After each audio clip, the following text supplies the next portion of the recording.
नमस्कार, मैं धर्मेंद्र यादव अपने YouTube channel GS with Dharmendra में आपका स्वागत करता हूं। जैसा कि आप देख रहे हैं, आज का टॉपिक है अक्षांश रेखाएं। अक्षांश रेखाएं, पृथ्वी पर ऐसी कोई रेखा नहीं पाई जाती है। इसको समझने के लिए क्या किया गया है, ग्लोब की सहायता लिया गया है। ग्लोब क्या होता है? यह पृथ्वी का एक प्रतिरूप है, जिसके माध्यम से हम पृथ्वी की विभिन्न गतिविधियों को समझते हैं। ग्लोब का निर्माणकर्ता सर्वप्रथम ग्लोब को जिसने बनाया था, उनका नाम है मार्टिन वैहम। इसको देख लेते हैं। Globe Martin Behaim. और ग्लोब की सहायता जो मानचित्र बनाया, एनेक्जीमेंडर थे। उन्होंने सर्वप्रथम विश्व का मानचित्र बनाने वाला एनेक्जी मानचित्र मानचित्र के निर्माता एनेक्जी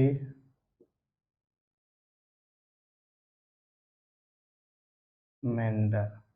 कभी कभी क्वेश्चन पूछ लेता है कि ग्लोब का निर्माण किसने किया, तो हम यहाँ याद कर लेते हैं ग्लोब बैहम। ग्लोब बा मिला करके इसको समझने में, थोड़ा याद करने में सहायता मिल जाती है। ग्लोब बैहम और मानचित्र मेंडर, ऐसा करके हम याद कर सकते हैं कि ग्लोब का निर्माण मार्टिन बैहम ने किया था और मानचित्र का निर्माण एनेक्जी मेंडर ने किया था। ये थोड़ी सी जानकारी इसमें ग्लोब के लिए। अब आगे बढ़ते हैं, अक्षांश रेखाएं होती क्या है।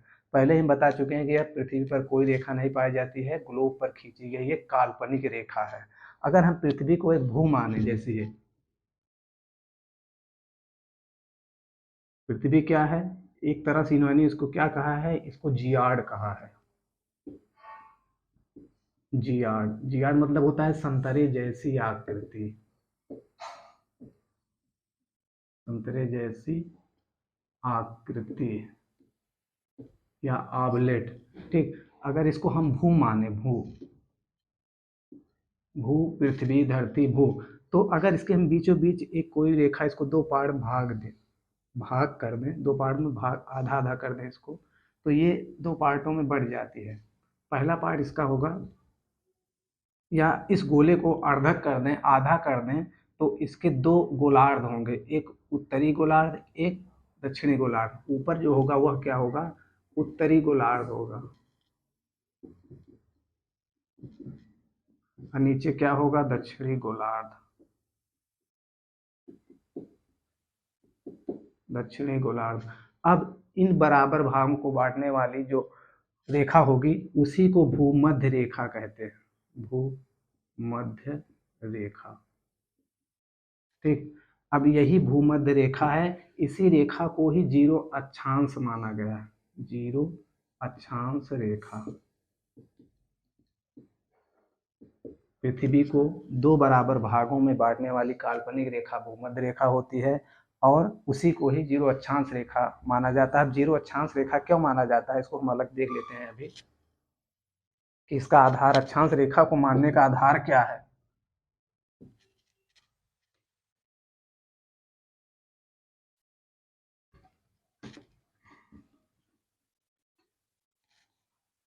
अक्षांश रेखा को मानने का आधार ध्रुव तारा है।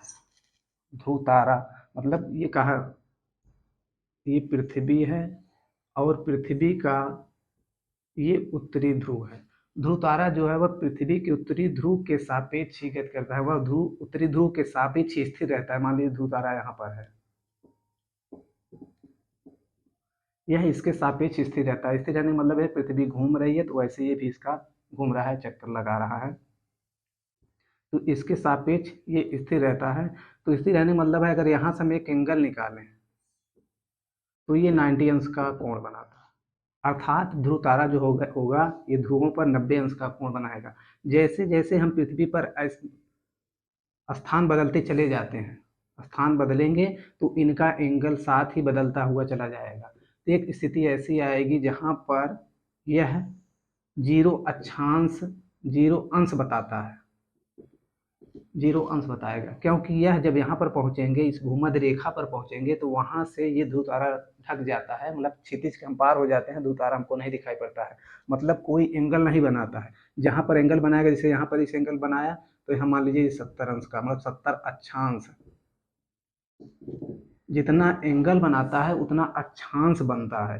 तो यहाँ पर जीरो अंश का अंश बनाया, मतलब जीरो अक्षांश बनाया। यह रेखा सीधे किस पर मिलती है? भूमध्य रेखा पर मिलती है। तो इसीलिए भूमध्य रेखा को ही जीरो अक्षांश रेखा माना गया है। अब ध्रुवतारा के माध्यम से इसका नामकरण हुआ है जीरो अक्षांश रेखा। अब जैसे आगे बढ़ेंगे, जैसे एक अक्षांश हुआ, दो अक्षांश हुआ, तीन अक्षांश, ऐसे होते हुए आगे अक्षांश रेखा बढ़ाते हैं। कहाँ तक जाएगा? 90 अक्षांश रेखा उत्तरी ध्रुव की तरफ 90 अक्षांश रेखा होगी और दक्षिणी ध्रुव की तरफ 90 अक्षांश रेखा होगी।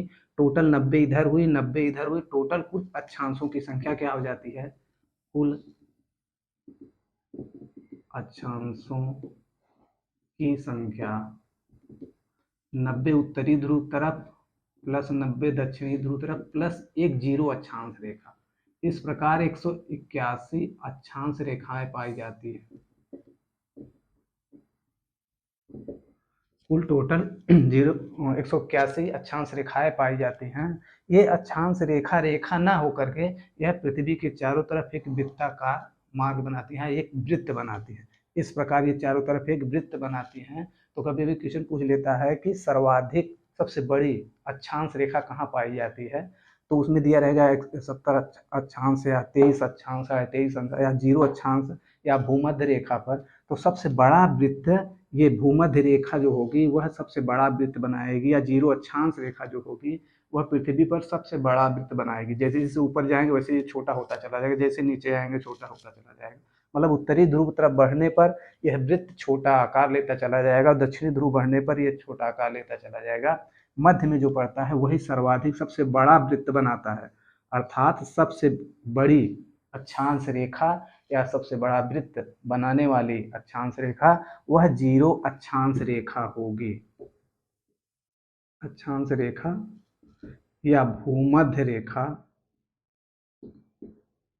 भूमध्य रेखा सबसे बड़ा वृत्त बनाती है, सबसे बड़ा वृत्त का, सबसे बड़ा वृत्त बनाती है। ये हुआ। और दूसरा क्वेश्चन पूछ लेता है कि दो अक्षांशों के बीच कितना अंतर होता है। तो दो अक्षांश रेखाओं, जैसे जीरो अक्षांश रेखा एक हो गई और ये एक अक्षांश रेखा हो गई, ठीक, इनके मध्य 111 किलोमीटर का अंतर पाया जाता है। इनके मध्य दूरी, इनके मध्य इस प्रकार यह 111 किलोमीटर दूरी इनका अंतर होता है। एक अक्षांश रेखा से दूसरे अक्षांश रेखा तक पहुंचने में हमें 111, धरती पर वास्तव में देखें तो 111 किलोमीटर की दूरी तय करना पड़ेगा। अब आगे चलते हैं इसमें। अब इसको कई उसमें बांटा गया है, जैसे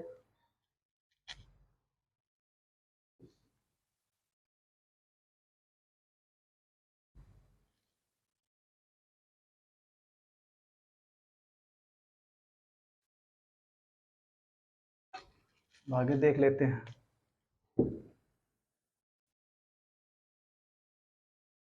ये भूमध्य रेखा या जीरो अक्षांश रेखा,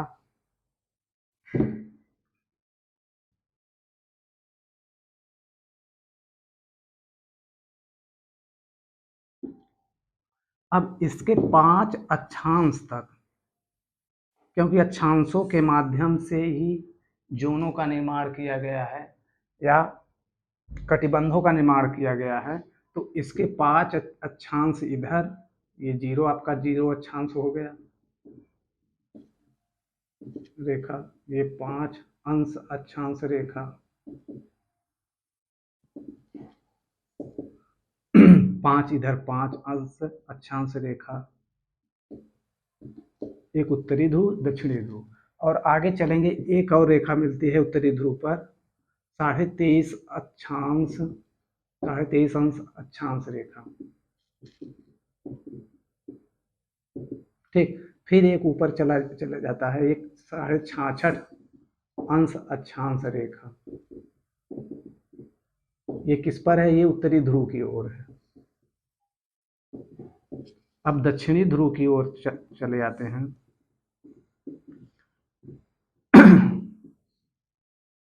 इसमें भी 23.5 अंश अक्षांश रेखा,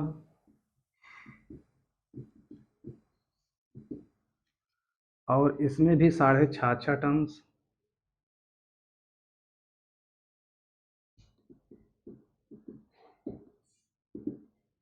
अक्षांश रेखा,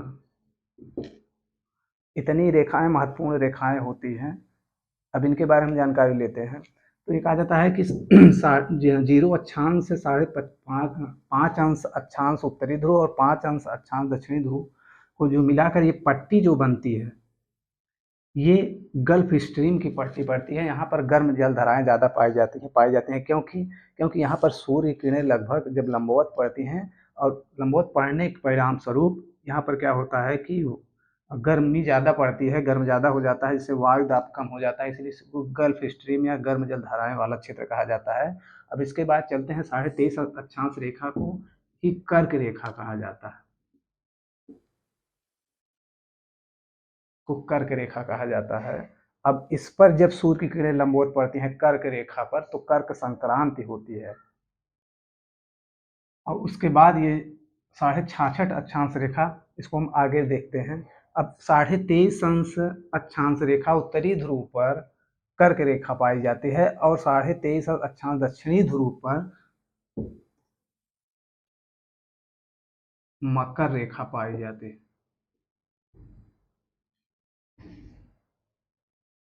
ये दो रेखाएं में पाई जाती हैं।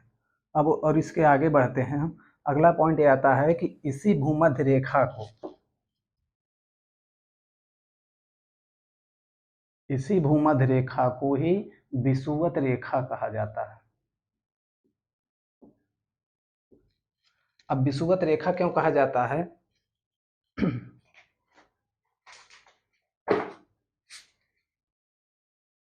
विषुवत रेखा क्यों कहा जाता है? क्योंकि जब सूर्य की किरणें इस पर लंबवत पड़ती हैं, तो वह घटना विषुव की घटना कहलाती है। ऐसा कब होता है? जब साल भर में 2 बार होता है। सूर्य की किरणें जब इस पर लंबवत पड़ती हैं, तो यह क्या होता है कि यह दिन रात, उस समय दिन रात आपस में बराबर होते हैं, मतलब 12 घंटे का दिन होता है, 12 घंटे की रात होती है। ऐसा साल भर में 2 बार होता है। ठीक, तो एक बार 23 सितंबर होता है और 21 मार्च। विषुव की घटना कब होती है? 23 सितंबर और 21 मार्च। तो कभी कभी क्वेश्चन पूछता है कि विषुव की घटना होती है। विषुव की घटना क्या है? विषुव की घटना है कि सूर्य की किरणें जब भूमध्य रेखा पर लंबवत पड़ती हैं, जिसे लंबवत पड़ेंगी, तो वह विषुव की घटना कहलाएगी। एक होता है 23 सितंबर, एक होता है 21 मार्च। इस दिन क्या होता है कि दिन रात बराबर होते हैं।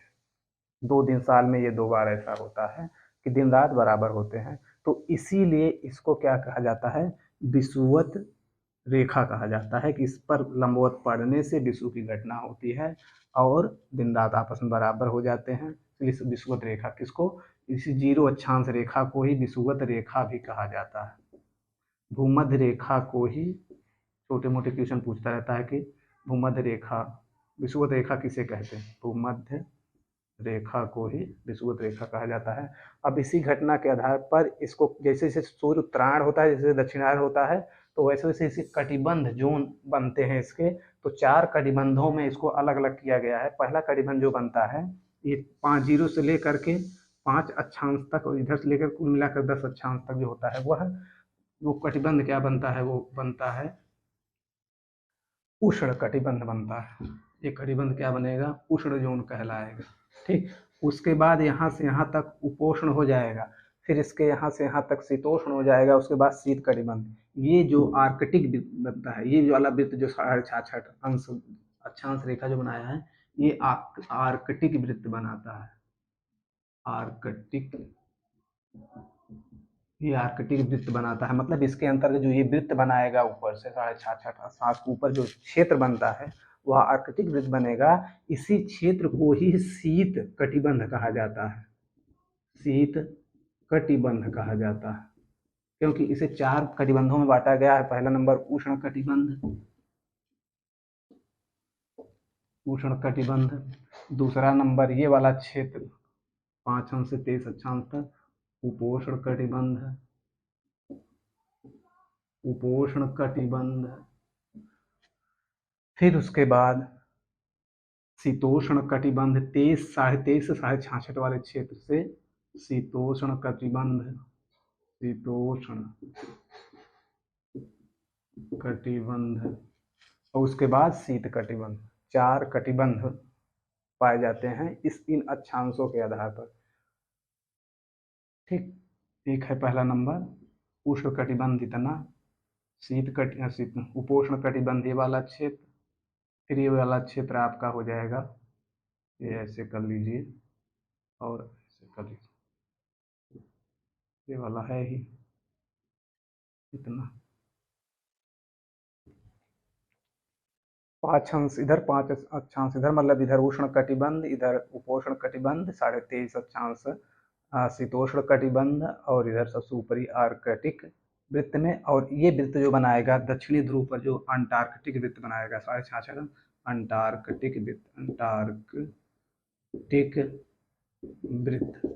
तो अक्षांश रेखाएं में इतना ही है। पहला नंबर याद करना है कि जीरो अक्षांश रेखा ही भूमध्य रेखा है, विषुवत रेखा है। अब जीरो अक्षांश रेखा क्यों माना गया? क्योंकि उत्तरी ध्रुव जो उत्तरी ध्रुव जो ध्रुव तारा है वो उत्तरी ध्रुव के सापेक्ष स्थिर रहता है, और उसके अनुसार जैसे जैसे एंगल से घूमता है, या धरती पर जैसे जैसे घूमेंगे जाएंगे वैसे वैसे एंगल बनाएगा, उस एंगल के आधार पर वही कोण ही अक्षांश कोण होता है, वही अक्षांश होता है। इस प्रकार हम जब देखेंगे मिडिल में आएंगे तो ये जीरो अक्षांश बताएगा, यही जीरो अक्षांश भूमध्य रेखा होती है। और सूर्य जब इस भूमध्य रेखा पर लंबवत पड़ता है तो विषुव की घटना होती है, वही घटना विषुव घटना लंबवत पड़ने पर, इसलिए इसको विषुवत रेखा कहते हैं। इसके आगे और बढ़ेंगे। अब इसी विषुवत रेखा के आधार पर हम जब आगे बढ़ेंगे तो इसको कटिबंधों में बांट दिया गया है। कटिबंध के अनुसार धरती पर उष्ण कटिबंध, उपोष्ण कटिबंध, शीत कटिबंध और शीतोष्ण कटिबंध और शीत कटिबंध, 4 कटिबंध इधर बनते हैं, वही सेम कटिबंध इधर बनेंगे। तो इस प्रकार अक्षांश रेखा का कार्य होता है। अब जैसे एक आता है कर्क रेखा, ज्यादातर क्वेश्चन यही पूछता है कर्क रेखा किन किन या किन किन विदेशी राज्यों, विदेशी देशों में गुजरती है। विश्व अगर देखेंगे तो वो पूछता है, और पूछता है कि भारत में कर्क रेखा किन राज्यों से होकर गुजरती है। तो एक थोड़ा सा उसमें भी सार्टिक है कि गमछा जहाज मित्र करके है, तो उसके आधार पर हम उसको निकालते हैं। आज इस वीडियो में बस इतना ही। आगे जब देशांतर रेखा देखेंगे इसमें छूटी हुई कुछ बातें उसमें भी शामिल कर लेंगे। नमस्कार।